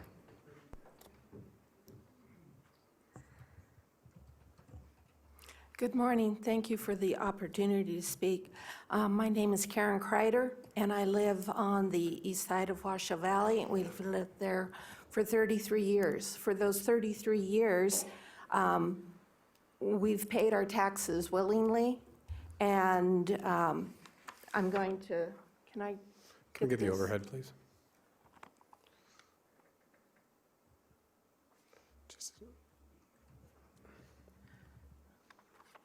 You probably recognize this as a notice of taxes, and the taxes that we're paying for the county and the state, taxes for schools and fire. And if you notice that my taxes for this year are $260, we're going to have a decrease in service if this consolidation goes through. And I'm going to be receiving 50% less than what we're currently getting. So I expect that my fire taxes are going to be reduced by 50%. So I will be paying $130 next year. Would that be right? I expect that that's going to be taken care of, and I appreciate the time to talk. Thank you. Thank you.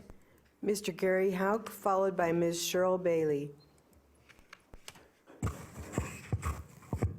Gary Hauk, resident East Washoe Valley. And so when I moved to Washoe Valley, I was 30 years old, and now I'm 65 years old. And to look at a reduction in services is just not what I want to see. So you talk about the renovation of the fire stations. We have 2 fire stations. So the renovation would cost as much as it would to build a new consolidated fire station, which would give us, so basically then we're just looking at the level of the number of employees that are out there. So I don't think that I can't see after living out there all this time that I'm going to see a reduction of services, as many members of that have already commented. I agree with them on everything they've said. So, I mean, I commend Captain Moore as far as fiscal responsibility goes and everything, but to see a reduction of services is just not right. I have lots more to say, but that's it. Thanks. Thank you, sir. Ms. Cheryl Bailey, followed by Ms. Debbie Sheltra.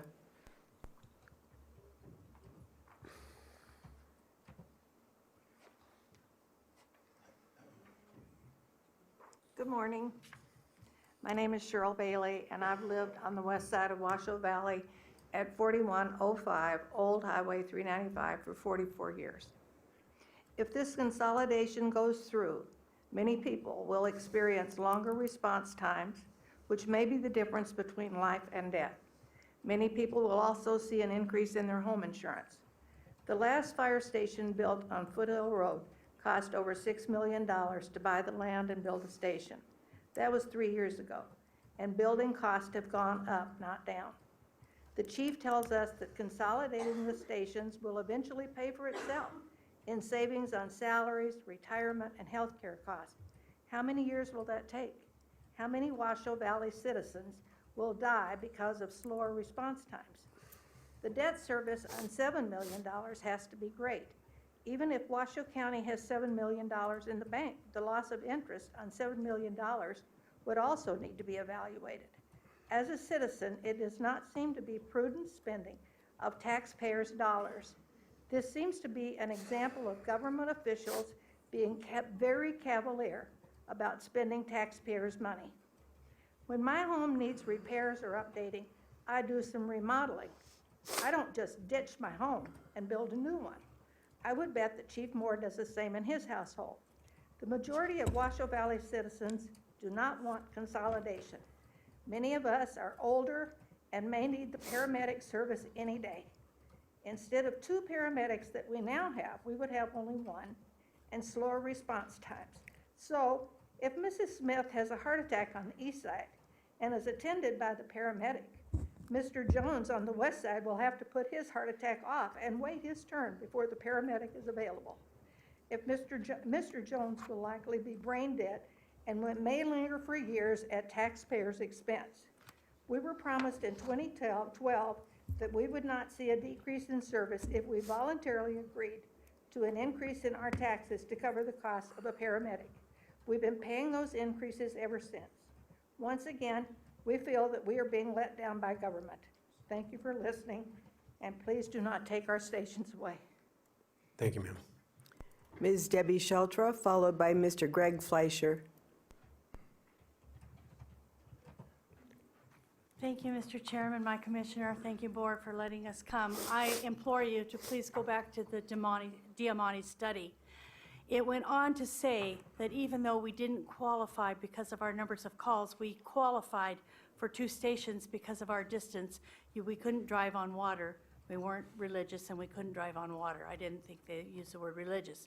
But the Diamante study did say we deserve 2 stations, and that it might change with the advent of the freeway, but that has nothing to do with the homeowners in Washoe Valley on east and west.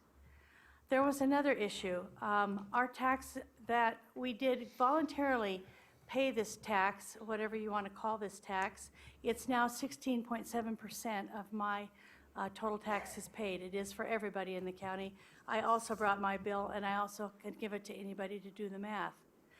That was a voluntary thing for for paramedic protection in our neighborhood, not to grow the county. We need to adopt enabling legislation exists for you to have impact fees. Washoe County is the only, if not one of the few counties in the state that has not adopted impact fees for growth.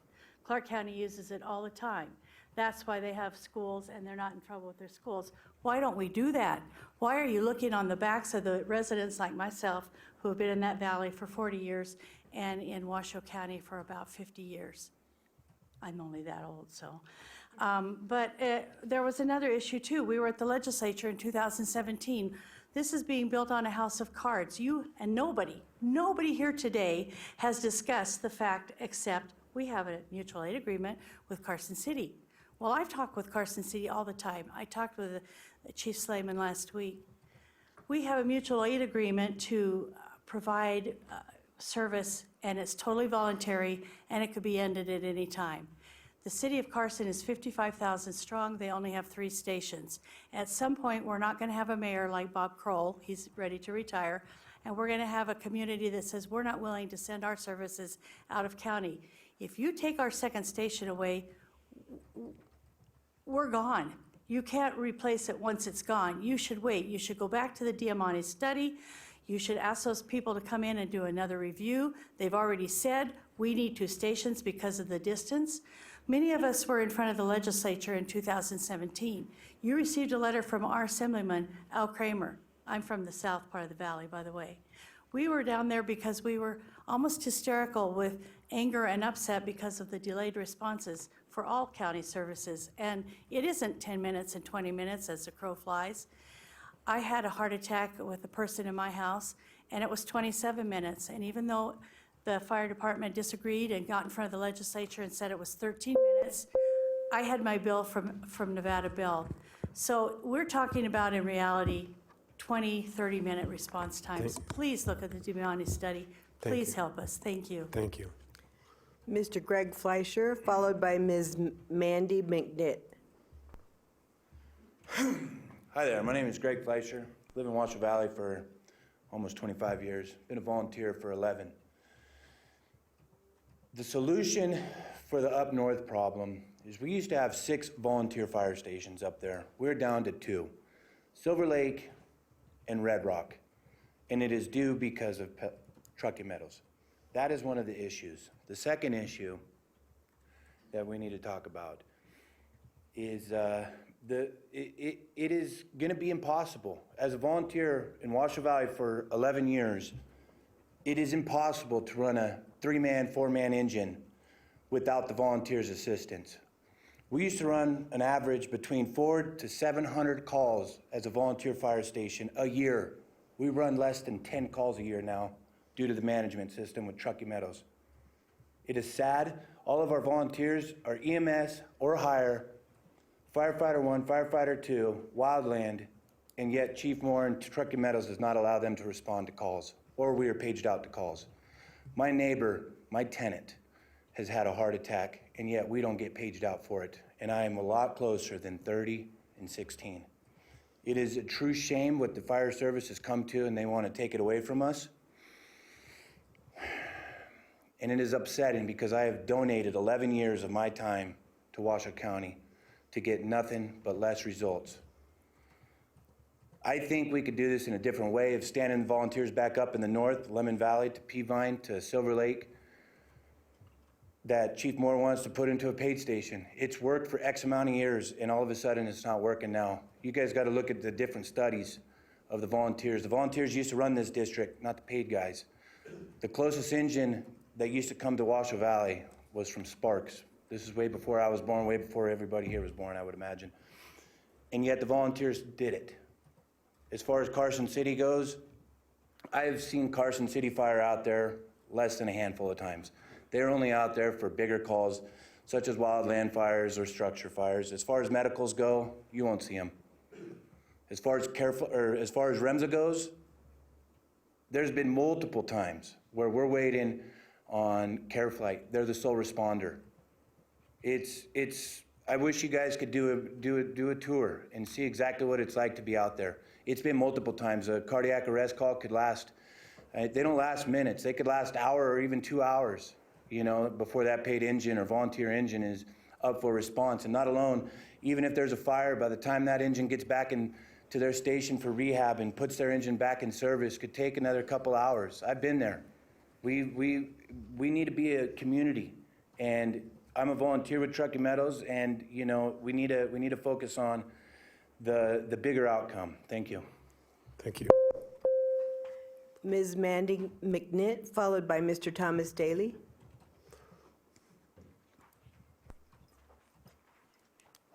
Good morning. I just want to thank you for holding this discussion of an item of this import that directly impacts the residents of Washoe Valley at a time when everyone could attend. Obviously, with only about 13 people wanting to speak up, only those who are retired were able to make it today. The tone of this conversation has not been set by the right people. It's been set by all of you, our commissioners, but it hasn't been set by the people paying the taxes.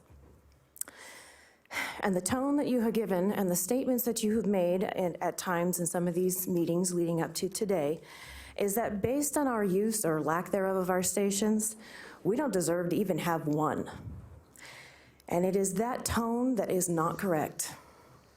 It's an attitude that seems to be prevailing in our country these days, that those of us who choose smartly, in my opinion, to live in rural areas should be shamed for not living in the cities and just rolling right along with how the whole country is going.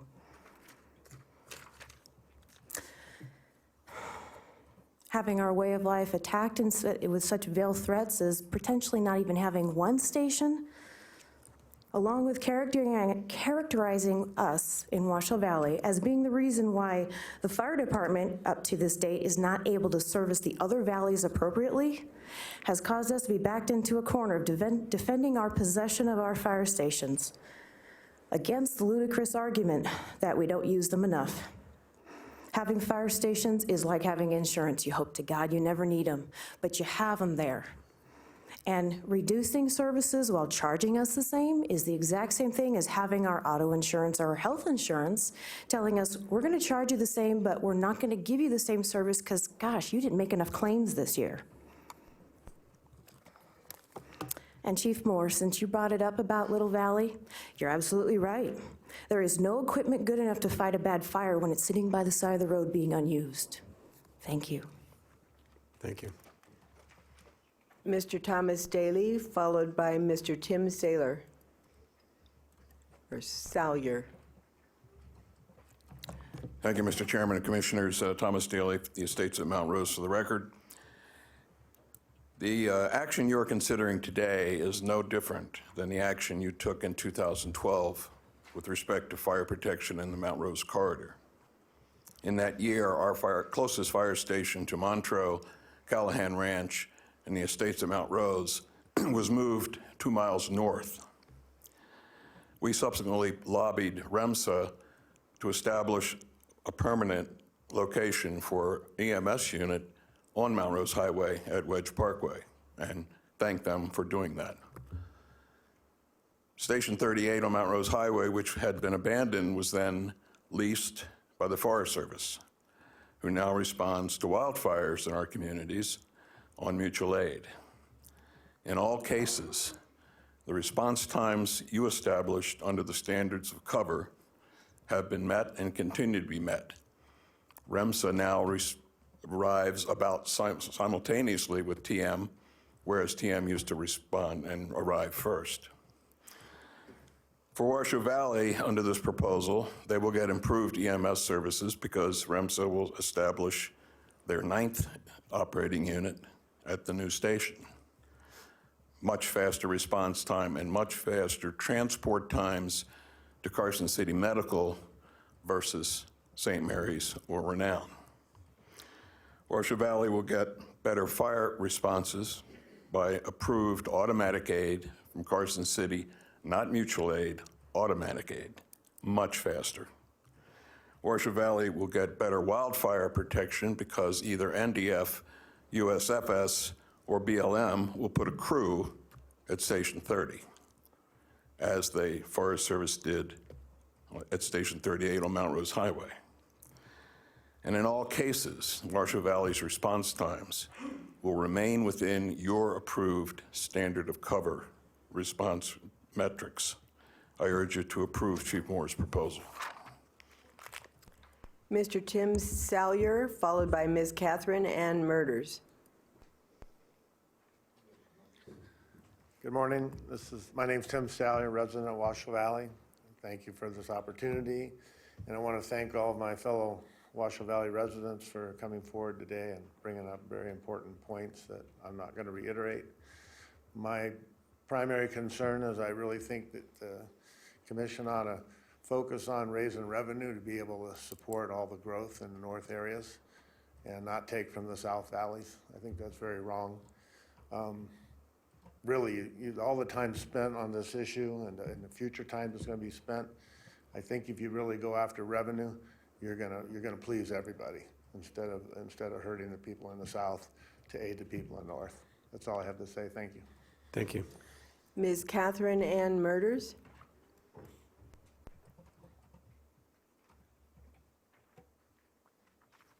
Hello, my name is Catherine Ann Murders, and I live in Washoe Valley. The discussion today has been very intriguing and informative, and I've appreciated hearing all of the information and questions being asked and answered. One of the things I'd like to mention is that my husband recently needed both REMSA and Truckee Meadows medical care, and the wait for them to arrive was interminable, even though we're not that far from the East Lake Station. One of the things that I found interesting was it said that 50% of Bowers calls are to the freeway. So the consolidated station would have this same percentage of calls being pulled off to the freeway, which would mean there would be no one to serve in the valley.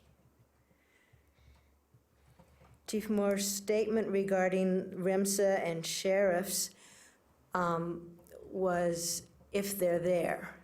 And the same applies both to the station that might be consolidated. We would think it would be wonderful if we had sheriffs and REMSA stationed at the consolidated station, but there's no guarantee or even indication that there's been much discussion about that with those entities. I also found it intriguing that the existing Bowers building would be appropriate for the feds to use, but not for Truckee Meadows. It would be interesting to do a reasonable upgrade to the existing stations and keep them, and put the rest of the money that would go into a consolidated station into the budget for the north. I have no desire for the north to be in any kind of danger because of the services provided to the south. The state has enough of those wars. We don't need them in the county. But removing care from us is also a problem, and I hope that you will consider it very carefully. Thank you. Thank you. I have one final person signed in, Ms. Tammy Holtstill.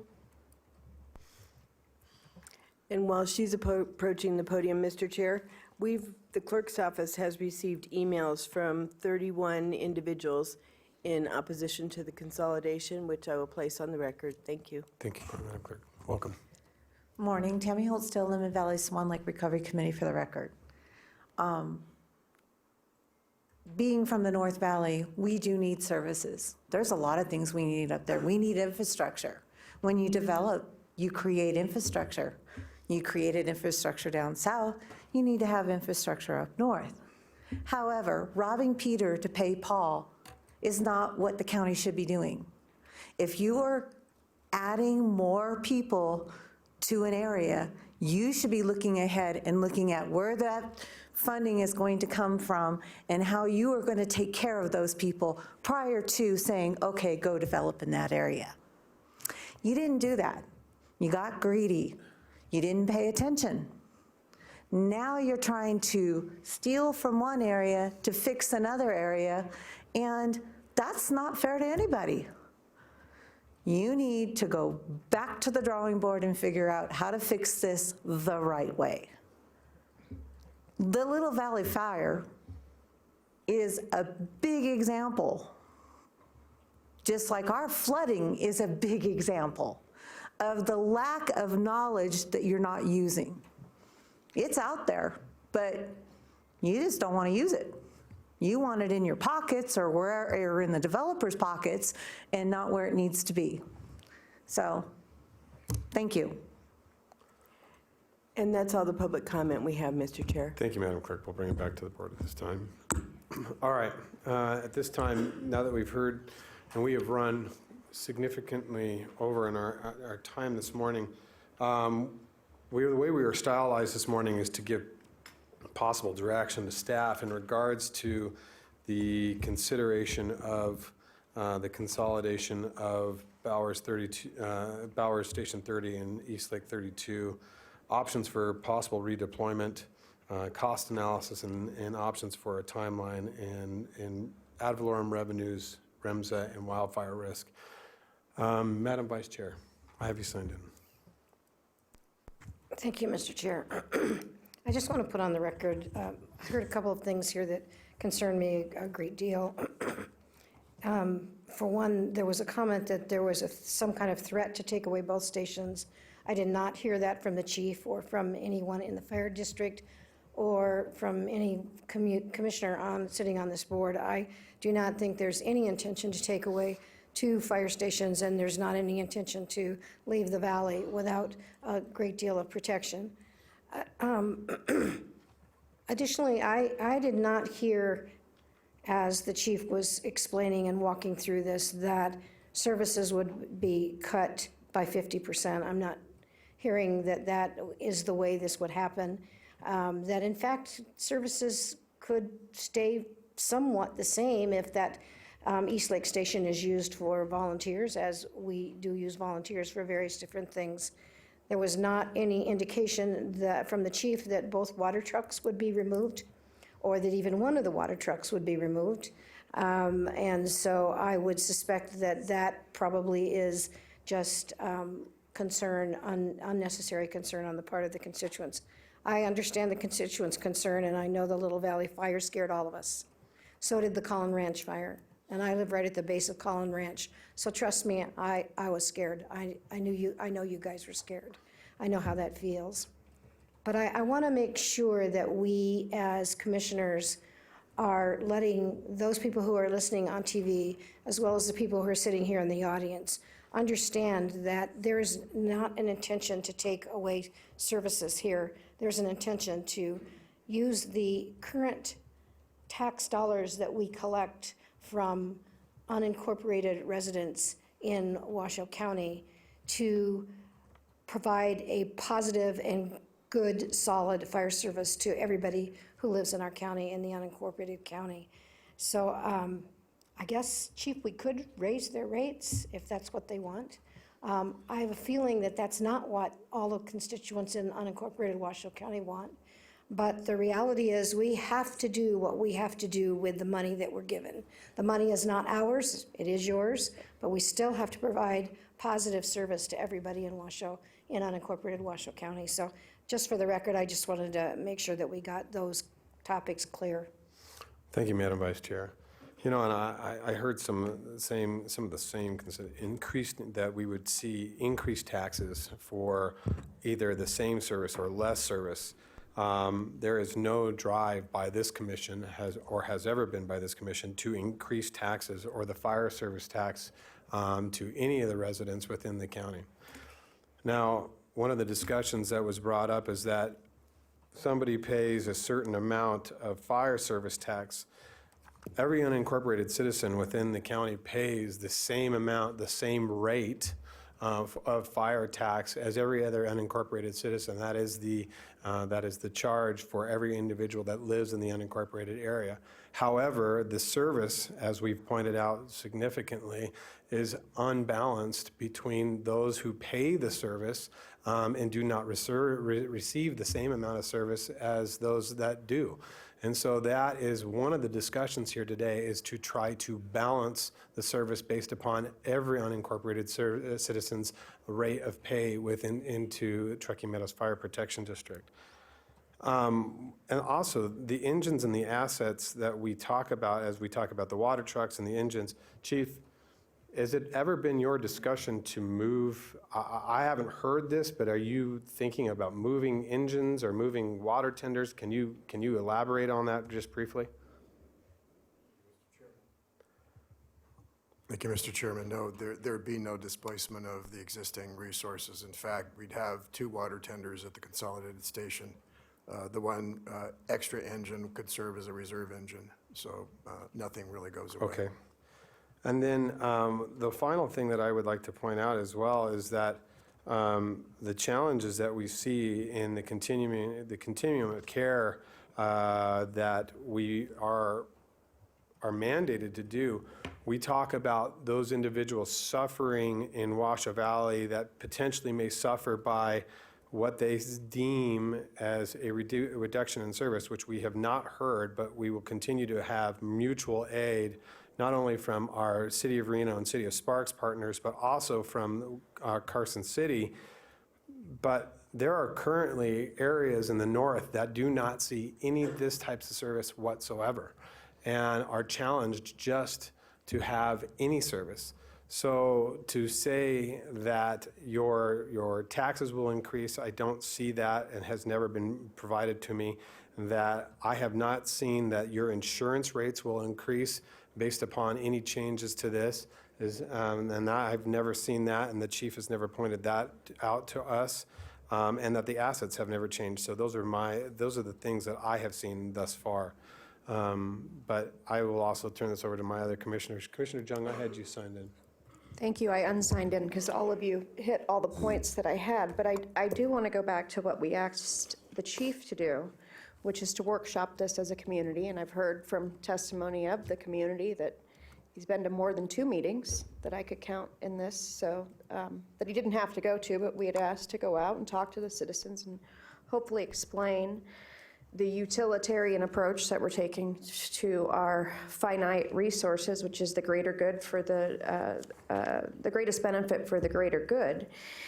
And one thing that you didn't touch on was growth versus revenue versus taxes. And as we know, and of course citizens don't, I'm so glad they look at their property taxes, because I don't think a lot of people look at their property taxes. But they also, I don't think, keep top of mind that we have tax caps. So people are expecting us to have this robust recovery in our property taxes, and which is part of that goes to the fire, is based on that. It's a separate tax, which is the best policy you could have in an area, unlike our sister cities who are all general funded. But the revenue and the taxes have not kept up with what we saw in the drastic fall in all of our ad valorem. So I just want to, and I know one woman said she's only been here for 3 years, so I get it. I mean, you wouldn't know that unless you really looked at this like we have to every single year. I did ask the chief, and I don't even know if it's in me, it might not have been studied because it might be irrelevant when you look at the whole community about the age of residents. But you could go the other side too, right? And talk about who has the smallest children. Children are always getting hurt and starting fires. I can tell you, we've had 2 fires in my district in the exact same ditch, covered by City of Reno, but up off Scottsdale. So I don't know if age counts anymore in terms of risk. And I think this is a community with some major post-traumatic stress. They had the Little Valley fire. They had the Washoe Drive fire. I think we talk about fire, this is a community that is scared of fire. Do they want better REMSA? Yes, REMSA said they're going to do that. I mean, I really don't. If we had the best partnership ever with a private ambulance company, we'd never go to life and limb. We'd only go to fire, unfortunately. My district, which I'm majority Sun Valley, uses our fire department as their emergency and critical care room. Has a lot to do with not having insurance, not knowing how to access our healthcare system, and as we all know, we all have a tendency to do, letting themselves get sicker than they probably should have before they use the emergency services.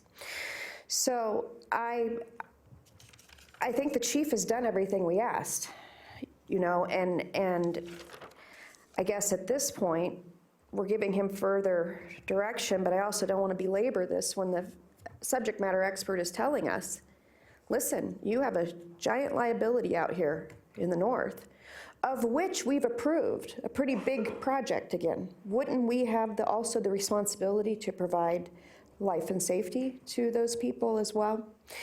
And I mentioned last time I brought this up, but I think it's worth putting on the record, and that is, you know, there are costs to every stand that you take.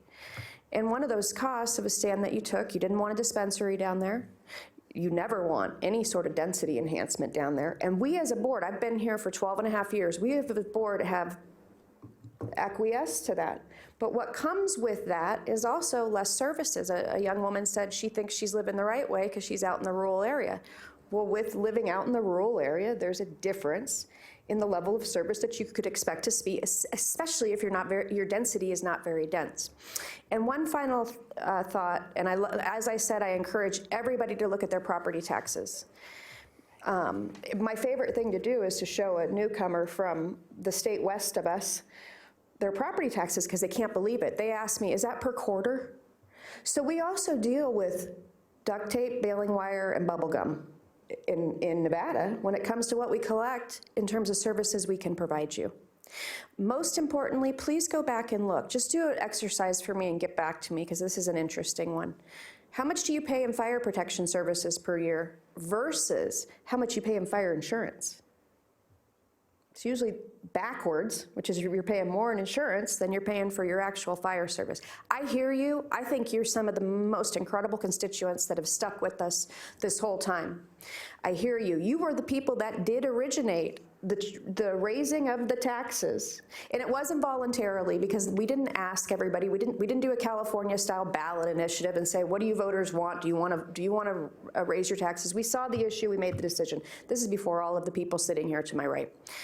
We made that decision because you led the charge of we want our own fire department. We don't want to rely on volunteer. That was a big charge when they raised their taxes. They wanted us to professionalize the volunteer fire departments, which I know there's an argument and a philosophy. And young man, I trust that you are a fabulous firefighter out there. That wasn't the audit that we got back when we did that. And you're well aware of that too. There's some people that shouldn't be out fighting the fire but love doing it. So, you know, again, I think that we have the hardest decision, and the chief has the hardest decision to put all those factors into mind. But I always come back to utilitarianism. What's the greatest good for the greatest amount of people? And Mr. Chief, I think you've made your case here. And Mr. Fire Chief, I think, again, I believe these are traumatized people in this community. What would we do will you, I know you will, I know the answer to this, but I want to get it on the record. You will monitor these response times, loss of life, did REMSA get there, et cetera, will you not, and come back to us if you find that because of climate change or whatever else is going on, that you need a whole lot more resources down at that wildland-urban interface, you'll come here, will you not, and let us know. Even call an emergency meeting, which I know nobody ever wants to do, but if it's an emergency, call it so that we can change revenue, shift our balance, shift our gears. And then the other issue is, just to, before I belabor this, and we're already 30 minutes rudely beyond our 10 a.m. certain, and this is nobody's fault, this is public process, right? But what I would, Mr. Fire Chief, if we could have a further discussion globally about annexation and why we have to hold the line and why there's a lot of us that maybe didn't think that was the best development in the best place, for instance, but by all law, they have the right to do it. But we also need fire money. And every time Reno annexes, that's who our biggest annexer is, we lose all that fire, all that tax is gone. And Reno is not required to build up, hire new people, et cetera. So we will forever be in this grind of resources, you know, finite resources for infinite need. So I'm prepared to move forward today, but if you want to workshop this more, I'm nervous about that too, because every delay is a delay. And as the chief said, this is when we have the most house fires, because everybody is inside, trying to keep warm. Kids are screwing around inside, not allowed to play outside. There's a lot of things going on in the winters. So, but I thank you for going out and facing the crowd of opposition, because nobody wants to lose service. And I think that our most important thing we do now is keep a sharp eye on the service there and make sure if there's a critical need, we are shifting those resources. One other question, Mr. Chief, I want to get on the record. What's the difference between mutual and automatic aid? I ask you this all the time, but I don't think the public gets it. Thank you for the question, Commissioner Jung. Mutual aid is we get on the scene of a fire, we see that we need more resources, even more than we're responding to, so we'll contact our partners to send us more. That's a mutual aid request. It's a manual request, usually when we get on the scene. Automatic aid is that our mutual aid partners are responding at the same time we are, because it's pre-programmed and built in. So if we have a fire in Washoe Valley, we're sending, well, let me just give an example, say Hidden Valley. The other day when we had a structure fire, Sparks, Reno, and us all responded. So you pre-program it in dispatch and they call everybody simultaneously. Sure, and there's been some argument over that too. And the number one argument is lack of coverage, correct? I mean, besides jurisdictional and political, but really the salient point is a lack of coverage. Nobody wants to leave their post to do a lack of coverage. One other question. With a 4-person crew, because I understand there's men and women who are firefighters, with a 4-person crew, tell me the advantages of that versus a 3-person crew when it comes to OSHA, which all the firefighters go by. Can you please? Well, 3-person crew, because of OSHA, we have to have 2 in and 2 out. So we, in some cases, we cannot make immediate entry into the structure with a 3-person crew. A 4-person crew, we can do anything that we need to go in and immediately make a rescue if that's the case. Right, and if it's a 3-person crew and they don't feel safe for themselves to go in with 2 people to sit outside, they wait, do they not, until your mutual or auto shows up so that then they can attack it with 2 or more in. But it's a 1-person to 1-person, 1 in, 1 out because of life and safety. That's correct. Okay. Thank you, Mr. Chairman. Thank you, Commissioner Jung. Commissioner Hartung. Thank you, Mr. Chairman. I've been trying to take some fairly copious notes, and I'm going to take these a little bit out of order to dovetail on Commissioner Jung's question. Do we currently send our services to Carson City right now, Chief? We do. What's the frequency? Do you know? Off the top of my head, I couldn't give you a number. I know we are tracking that, and I could certainly report back. But when Carson City has a structure fire, they often call us because they have only 3 stations. They usually deplete every station. We're called in to protect the rest of the city. Okay. Do we have a mutual or auto aid agreement with them? Which is it? We have both, actually. Okay, just depending on the proximity? Yes. Okay. Have we had any necessity for true up to say that they've responded to us more than we've responded to them, or we've responded to them more than they've responded to us? Or has it been about equal, approximately? It's been about equal. No discussions with Chief Slayman about an inequity. Okay. I'll go back to some of my questions, if I may, Mr. Chair. Who owns Bowers, and currently, who owns that? The state of Nevada owns Bowers. We have a lease, I believe it's until 2028, memory serves. And then it reverts back to the state. Okay. How about Bellevue? Bellevue, TM owns. TM owns that? I'm sorry, Eastlake, TM owns. Eastlake, Bellevue is owned by the state, which is leased to South Valley Volunteers. Okay. Okay. Apologize for that. So I'm gonna ask kind of a wider question here, because this is the way it was, Commissioner Jung, when you were referring to changing the taxes. If we were to go back to a contractual arrangement with the city of Reno and consolidate essentially services throughout the region, would the new district leave things alone, or would the new district brown stations out and move resources throughout the system to suit the need? Well, my guess is in a regional deployment, we wouldn't see 2 stations in Bowers. They would, again, I mean, any chief, whether it's me or the next Whomever, chief, doesn't matter, yeah. is going to place fire stations where the need is. And move resources throughout the system. So you're going to see, we saw this with Station 37 at Hidden Valley, where it got browned out and was served from a station down on Miraloma. Okay. All right, Chief. Thank you, Mr. Chairman. I appreciate it. All right, seeing now we have no further commissioners signed in or no further deliberation between the commission. I think we've had some substantive and very robust discussion this morning. We are stylized for direction to the chief. At this time, I'm kind of going to look for a motion from one of the commissioners to stylize a motion in the way that we give the chief ample direction to either move forward with possible consolidation of the two stations and the redeployment of personnel, or what would be the pleasure of the board at this time? Madam Vice Chair.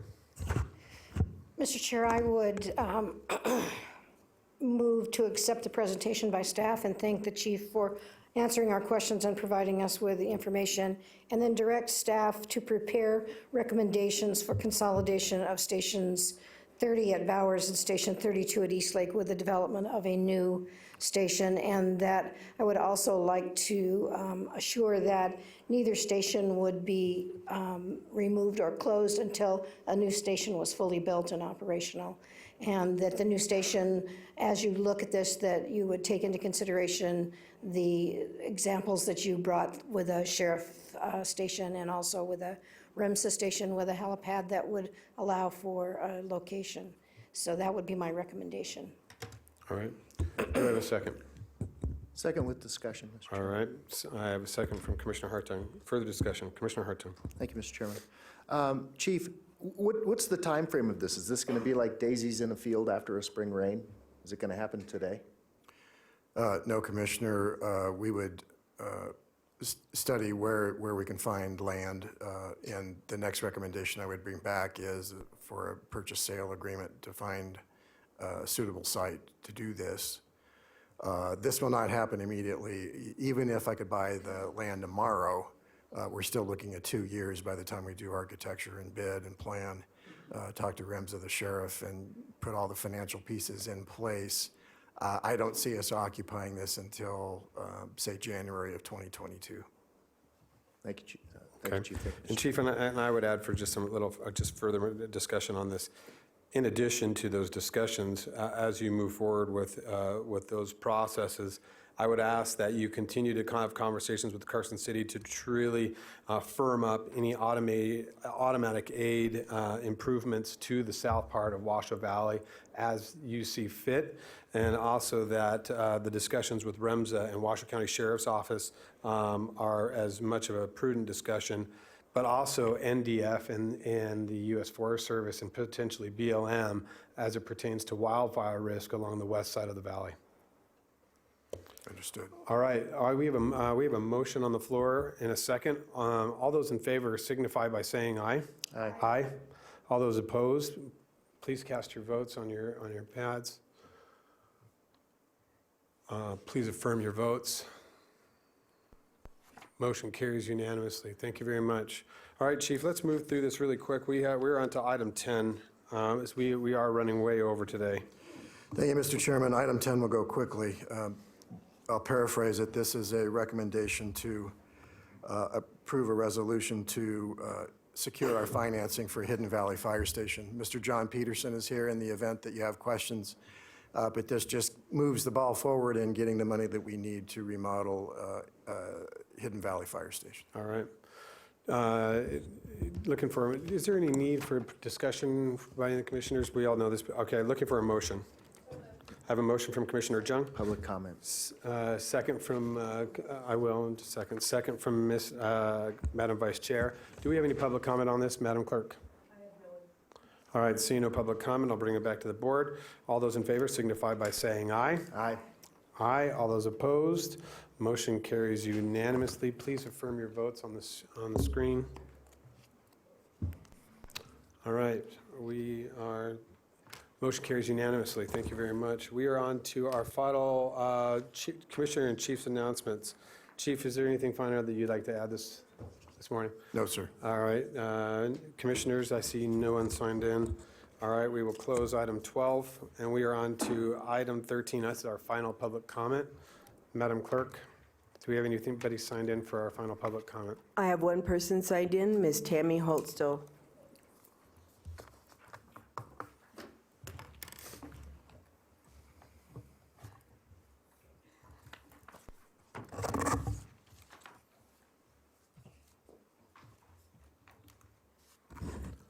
Welcome, Ms. Holtstill.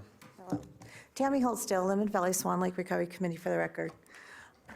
Going back to infrastructure, which is a major issue due to the fact that it has been stated that building is done before infrastructure is put in place, and that Spanish Springs has a special assessment district for that infrastructure.